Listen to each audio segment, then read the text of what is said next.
Ooh, yeah! Welcome to the show. I'm your host, Big Daddy Bugs, and my co-host, Alfred Eastwood. and Alfred Eastwood. Feeling lucky, punk? You stumbled upon the Grow Under the Stairs Strain Hunting Edition. Let's get into it, yeah! 2 weeks and 2 episodes. My man working. It's a fact, Alfred. We stepped it up a little bit around here. Keeping our foot on their necks, I see. Yeah. No retreat, no surrender, my friend. That's where we at over here, you know? And since we are back to doing weekly content now, we do gotta start off right where we left off last week. And that is with these 12 plants on in week number 2 of flowers. Specifically want you to pay attention to the distance between the top of the plant canopy and the light. That information is gonna come in handy in just a second. But for now, coming up, Why you be so happy at that part? it's a gift, Alfred. You wouldn't understand. We're gonna be taking out some of our plants and examining them, doing a little bit of defoliation for week number 3 of flowers. And while we started this season off in a high note, not everything is perfect in the garden. What did you do to her? Me? No, not me, but we will figure it out in this episode. Now, along with the good and the bad, we got the... We got the ugly. Alfred, The ugly. we got an interesting plant structure to go through. Also, visited the Anchorage Museum for the first time, so I'll be throwing in some of that art in between your higher learning. And we'll cap off this video with some footage of my genetics in your grow. She pretty. That's right. Some of you are ahead in growing my very genetics, so we'll be showcasing some of the videos you guys sent to me of these genetics in the wild as our friend Dan with the gun enjoys this majestic bear painting. Oh, yeah. You guys are f***ing gay. Alfred. I'm not happy. Jesus.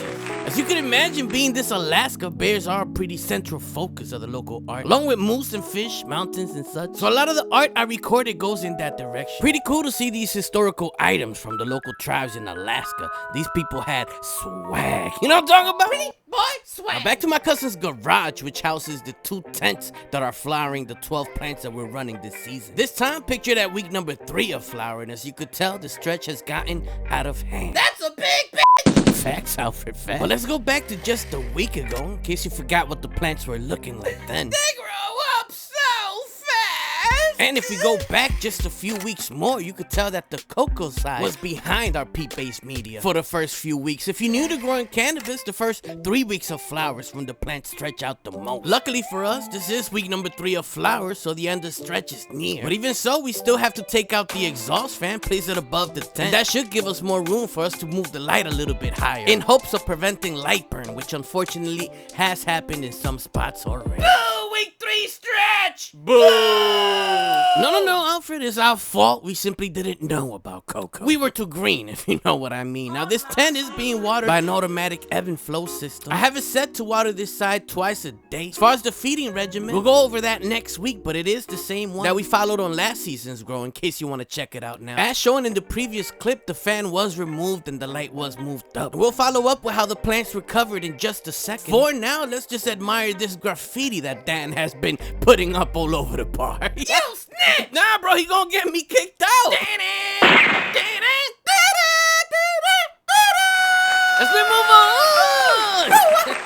And we will get back to the other plants in just a second. Just wanted to show you an orangecello that I have upstairs in my room. Some quick info about this setup. This plant is in a 2x2 tent in a 5-gallon fabric pot. A 4-inch exhaust fan and carbon filter are hooked up to this to manage the smell. And a 6-inch fan inside of the tent is moving the air around. Now, the orangecello, for those who don't know, is the woman of my dreams. She smells of tangerine. Okay. Citrus aroma with colors loud as tambourine. Go ahead. Aurora like the brightest aurora you've ever seen. Let him cook. Cashews, everything around me, Kareem. So this was a re-veg plant which grew too fast, and I wasn't ready to flower it, so I had to chop it all the way back down till there were only 2 branches left. That must have tripped out the plant, and it started growing branches out of everywhere. So I used this to my advantage and trellised the plant. So, true story, this plant has had the very same root zone for over 8 months. Yeah. He's as old as you in plant years. Alfred, come on. And back to the plants. This is the next day. Usually I like to do one thing at a time and see kind of how that does before we move on to the next chore. Now they look happy to me, so let's go ahead and start taking these out and see what we do for the defoliation of week number 3 of flowers. Starting with the frozen bag from Robin Hood Genetics, crossed with the orangecello from Prism Labs, and boy, look at tag. We'll give official names to these plants once we smoke them. Make sure the names are plant specific. Yeah, we don't want to name a plant Drake when it gives off Jose vibes. That's a fact, Alfred. That's a fact. On screen is the mother of our plant, the frozen bag. The cons of this were the yield, the nose, and the node spacing. So we crossed that with our orangecello, which is on screen right now for your viewing pleasure, which has the better size and the tangerine nose that we spoke about earlier. The hopes was to bring the size and smell to the frozen bag, or to bring the frost from the frozen bag to the orangecello. The plant on screen is the result of that mixing, and these mixes are what this series is about. Now, since week 3 is about when the plant stopped stretching, we could see what branches didn't stretch all the way up to the top, where they would get the best light. And because of this, depending on the plant, some of these bottom nugs don't develop properly. They end up very small and airy. So when you have a plant this tall, it is recommended for you to remove those lower branches and clear off some of those bottom nug sites. And let the plant focus its energy on developing those fat top nugs that everybody seems to be looking for. Now, because it is so early in the flower cycle, most of these plants still don't have their own personality. So I'm not gonna take them out to examine some nug structure that isn't fully formed yet. We'll save that for upcoming episodes. But I am gonna be defoliating every single one of these plants. When you have this much mass of plants in a confined space, you gotta watch out for that humidity. Make sure it doesn't shoot up too much. Good airflow, air circulation is key in order to prevent bud rot and other diseases that could happen towards the end of flower. Defoliating those spots where the leaves stack up on top of each other can help in that situation. As we move on to the permanent Chimera 21, aka PC21 crossed with our orangecello. Taking this one out because I'm loving the way it's developing. And by the way, I do have these genetics available. Hit me up on the email on the description of this video. I'll hit you back with all the information. But basically $10 a seed, $10 flash shipping, domestic, $25 international. All seeds are feminized, and here is the mother of that baby. The permanent Chimera number 21, gifted to us by the good people over there at J Dirt Exotics. But originally, this is also a belief strain. Synthetic ran version was just on screen. This is the organic one. We've ran this a few times in this channel. Skunky nose with a bunch of frost on it. More information on this strain on seasons 10 and 11. Now back to the daughter of those two plants. And so far, I'm loving everything about it. The plant seems to be happy all the time, and it got some early frost coming. When it comes to nug development, this seems to be ahead of most of the other plants right now, along with a strong root zone and thick stems to boot. As far as the smell, the orangecello does seem to have imparted a lot of its terps onto these plants, and most of them have that citrus nose when I rub up against them. So I'm genuinely very excited to see what these develop like and what they smoke like at the end. Oh baby. Before we move on to the next 10, let's check out some more of that art that we encountered at the Anchorage Museum here in Alaska. Now, I'm not a museum connoisseur. Really? So I don't know how most museums are set up, but this one has sections that contain different art forms, different themes, and this happened to be my favorite. Ah, who drew you sleeping? Alfred. I wasn't dissing you, just calling you fat. Some untrimmed nug porn. Now, for those who saw last week's video, this is the... Alexa, what % body fat do bears have? Alfred, what... Some bears can carry almost 50% of their body mass as fat. See? Just like you. You found it. Anyway, this is the Defoliation that we harvested on last week's video. The cut was gifted to us by J Dirt Exotics. Normally, I don't take any cuts, but he was boasting about it, so I had to try it out. Turned out so good that we will, in fact, be breeding with it. Wait, you gonna mix it with the orangecello? It's a fact, Alfred. That's the collab we needed. Now on to the next day, and you can tell that it is the next day because the plants are happy. Usually when you mess with them, you defoliate, etc., they get sad for a few hours. Wanted to point something out in case you didn't know, but you should know because you saw me taking out the fan and having to move the light up. These are the tallest plants that we've grown in this channel. Most of them on this side are over 6 feet tall. I'll try to get footage of me next to them so you could appreciate the situation better. As we move on to the other side of the garage, where we got our second oversized 2x4 tent. Only one light running this setup, the G4500 by sponsors of the channel. Oh, come on. Are they sponsors though? Are they? Man, to be honest, bro, I don't listen. It's Chinese New Year's over Sure.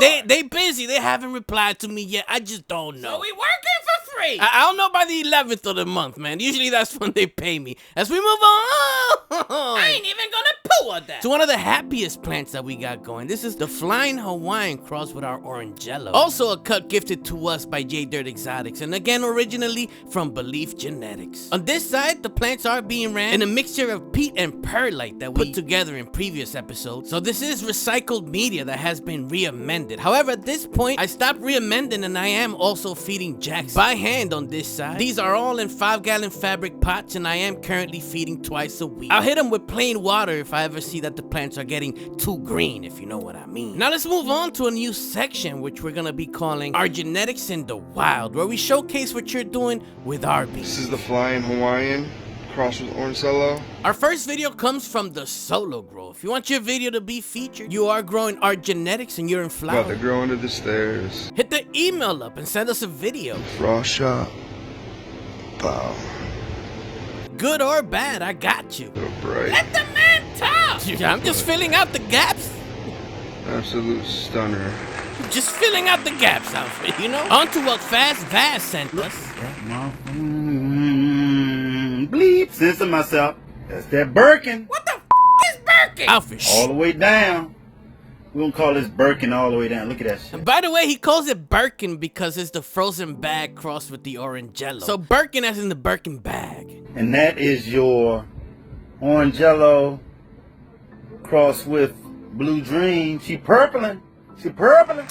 Oh yeah, we killing the game. I mean, y'all killing the game, but we killing the game as we move on to the final plant that we'll be taking out for this video. And this is the Sunset Mac from Capulator crossed with our orangecello. Now, it's been a while since we ran the Sunset Mac in this channel, but if I were a betting man... Yeah, but you need money to bet. Alfred, Just say. I would say that this plant is developing exactly like its mother plant, the Sunset Mac that we ran over here in season 6. Quick flashback for those who haven't seen that series. Purple top nugs and huge colas is what we ended up harvesting last time we ran this plant. I'm expecting the same from its daughter, along with a top tier gnome. Here are those plants the next day. You can see that they recovered nicely, seem very happy to have that extra room to stretch out after the defoliation. The humidity and the future nugs will thank you later. Now we will be visiting these plants one more time in this video as they hit week number 4 of flower. But before then, I wanted to show off a little bit of some local art that I stumbled upon at an event that my cousin's job was hosting. The artist's name is Jordan Anderson and he does wood carving. Now I don't know this man, I just thought the sculptures outside were really cool, so I approached him and asked him if I could film. Very respectful. Very respectful. Oh, I try to be. To which he replied, sure, just make sure you get my phone number. and there you go. Hey, man. I got you, man. I got you. I ain't even mad, bro. Now, as promised, here's the last look at the plants, just approaching week number 4 of flower. Already said just about everything that could be said about the setup and the plant. So enjoy the following footage to the music of one of our Patreons and friend of the channel, Son of Man. This song is called Butter. Produced by Authentic Empire and Boo Boo the producer. Kindness for a weakness, but a weakness is my kindness. Success come quick, I wonder if you could time this. Hit the jeweler up instead of the orthodontist. So deep up in the streets, I wonder if you could find this. Lots of finesse is shitty, I'm being honest. Broke even worse than laying down with my fathers. Shake that ass on me, I know you need some dollars. My Brody savage life, he a dog, he need a collar. Ed his cousin out on the steps in front of mama. Betty pray first, no judge, he for the honor. Live for the day to stay alive, fuck the karma. I had to get a drink to survive, fuck my sponsor. Took a couple perks to get by, fuck my doctor. Now I got the swag over Black Frank Sinatra. Man, the guy first, second thing, I pop ya. You the type that used to get stuffed in school locker. Came through gym class, in my bag I had the There you go, pretty cool Son of Man, baby. I like it. Shout out to you, man. And hey man, right before we get out of here, let me give you a little bit more footage of that museum we visited. Wish I was a little more knowledgeable in the things that I'm showing you, but I'd rather just take the approach of filming things that I think look cool, rather than read off some cue card that they put at the museum type situation. You know what I mean? He's a visual animal. It's a fact, Alfred. That's a fact. Baked Alaska. Yet another fact, Alfred. Yet another fact. And that's it, ladies and gentlemen. Tune in next week as we go over week number 5 of Flower. I also want to take this moment to give a big shout out and a big thank you to all the Patreon members. We love you. If you're not aware, because this is a cannabis channel, it isn't monetized on YouTube. So sponsors and yourself are the way that we get to make a living over here. Along with bean sales. Along with bean sales. Y'all have a good one. If y'all like the video, you know what to do. See you guys later.